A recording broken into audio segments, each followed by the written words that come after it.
छत्तीसगढ़ की एक यात्रा और उस यात्रा के पल पल के सबूत आप सब। राज्य का निर्माण 2000 में हो गया।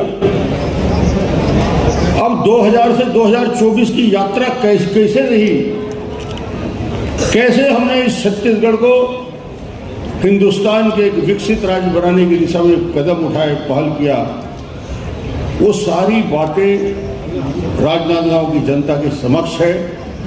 आप रोज देख रहे हैं, समझ रहे हैं। और ये 24 वर्ष का उत्सव 25वें वर्ष में प्रवेश निश्चित रूप से इसके लिए यदि किसी एक व्यक्ति को क्रेडिट दिया जा सकता है, एक व्यक्ति का नाम, जिस महत्वपूर्ण व्यक्ति का नाम मैं लेने जा रहा हूं, देश के पूर्व प्रधानमंत्री स्वर्गीय अटल बिहारी वाजपेयी की वजह से।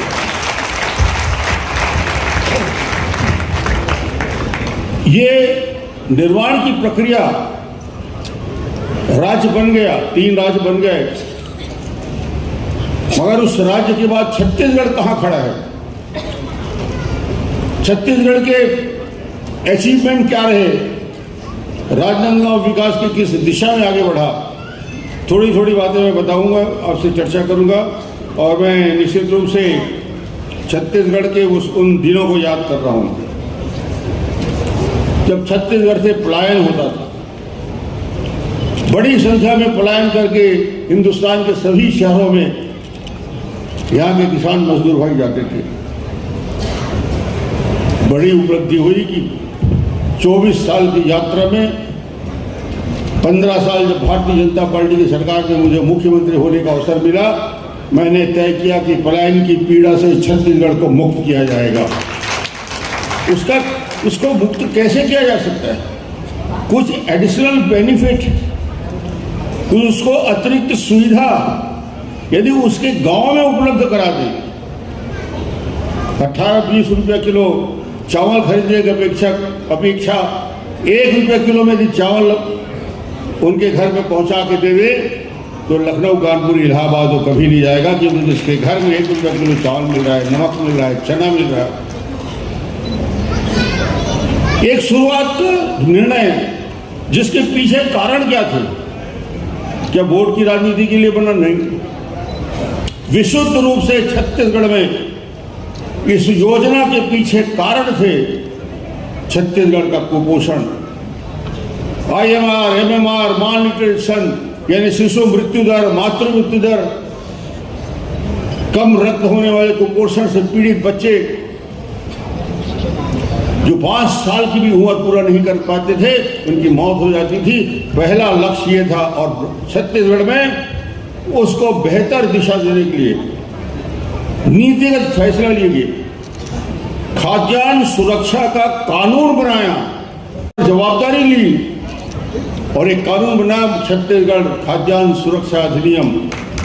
इसके वजह से आपको ये गारंटी है कि छत्तीसगढ़ में कोई भी सरकार आ जाए, जैसे पिछले बार धोखे से आ गई थी एक सरकार, आज तक लोग सपना में भी उसको देख लेते तो डर जाते हैं, वैसी सरकार भी आ जाए जो सब कुछ लूटना चाहती थी, मगर उसके बाद भी वो कानून को किसी को बदलने की हिम्मत नहीं हुई। गरीबों को 1 रुपया किलो चावल देना शुरू हुआ, आज तक चल रहा है। अटल जी ने, मोदी जी ने 1 रुपया किलो चावल, निःशुल्क चावल 5 किलो देने की शुरुआत की। छत्तीसगढ़ और छत्तीसगढ़ जब बाहर से लोग आते हैं, और अभी हमारा रायपुर में जो प्रमुख कार्यक्रम चल रहा है, उस कार्यक्रम में काफ़ी बाहर से डेलीगेट्स आए, विदेश के लोग भी। कुछ लोग ऐसे थे जो पहली बार छत्तीसगढ़ में आए और कुछ लोग ऐसे थे कि काफ़ी दिनों से आ रहे हैं। उन्होंने स्पष्ट रूप से कहा कि डॉक्टर मन, छत्तीसगढ़ में 24 साल की यात्रा में मैं अद्भुत परिवर्तन देख रहा हूं। ये बाहर से आए हुए प्रतिनिधियों की आवाज थी। छत्तीसगढ़ में क्या नहीं है, जिस मिट्टी में है उसको गर्व करना सीखें। नारे लगाते हैं कि जय छत्तीसगढ़, छत्तीसगढ़ महतारी की जय, और उस छत्तीसगढ़ को दिशा आगे बढ़ाने की दिशा में छत्तीसगढ़ में अद्भुत वन संपदा है। 44% फॉरेस्ट से कवर है छत्तीसगढ़। 44% भूभाग जंगलों से आच्छादित है। साल, सैगोन, महुआ, आंवला, हर्रा, बहरा, सुगंधित अन्य किस्म के पौधे। बस्तर में यदि सौंदर्य को देखकर आप सम्मोहित हो जाएंगे। ये ऐसा बस्तर, इतना सुंदर छत्तीसगढ़, और छत्तीसगढ़ का स्वरूप हमारे पास है। छत्तीसगढ़ में जब सरकार बनी और 2003 में सरकार बनने के बाद जो बड़े निर्णय लिए गए, उन निर्णयों से वनवासियों के जीवन में परिवर्तन आना प्रारंभ हुआ। 50, 60, 70 साल तक, लंबे समय तक कांग्रेसी छत्तीसगढ़ में राज करते रहे, मगर बस्तर के एक पूरे भूभाग को, जिसे नारायणपुर कहा जाता है, जिसे अबुझमाड़ कहा जाता है, न वहाँ कनेक्टिंग हुई, न वहाँ स्कूल खुले, न वहाँ एजुकेशन का कोई स्ट्रक्चर, न कोई हेल्थ का स्ट्रक्चर। आज की स्थिति में अबुझमाड़ है, उसको समाप्त करने के लिए, उसकी गतिशीलता को बढ़ाने के लिए वहाँ पे सड़कों का जाल बिछाया जा रहा है। वहाँ बिजली पहुँच गई, वहाँ खेती के आधुनिक तरीके आ गए। छत्तीसगढ़ को लोग समझते नहीं कि छत्तीसगढ़ के पास क्या है। हिंदुस्तान के बड़े बड़े उद्योगपति, दुनिया के बड़े बड़े लोग इस बात को जानते हैं कि छत्तीसगढ़ के पास जितना कोयला है, हिंदुस्तान के कुल उत्पादित होने वाले कोयले का 18% अकेले छत्तीसगढ़ में है। छत्तीसगढ़ में लोहा या लोहा से आधारित प्लांट या सीमेंट से आधारित प्लांट, एक ही एग्जाम्पल दूंगा मैं, आपको समझ में आ जाएगा। हिंदुस्तान में बनने वाला 5वां मकान में जो स्टील लग रहा है वो पूरा छत्तीसगढ़ का है। हिंदुस्तान का हर 5वां बोरी सीमेंट का वो छत्तीसगढ़ का सीमेंट हम यहाँ से दे रहे। ये हमारी ताकत है कि हम 26 से 28 हजार मेगावाट पावर जनरेशन कर रहे हैं। हाइडल भी है, कोल बेस भी है, और इसीलिए छत्तीसगढ़ तेजी के साथ आगे बढ़ा है। और जिन अद्भुत संभावनाओं के साथ, आज उन संभावनाओं पर चर्चा मैं कभी दूसरे मंच में कहूँगा। मैं तो कहना चाहता हूँ कि छत्तीसगढ़ और छत्तीसगढ़ को सजाने का, संवारने का, राष्ट्रीय फलक में उसकी पहचान बनाने का काम छत्तीसगढ़ के उन महापुरुषों ने किया था, जिसको आज स्थापना दिवस पे हम याद करते हैं कि छत्तीसगढ़ में और छत्तीसगढ़ की महतारी की सेवा करने वाले कौन कौन थे।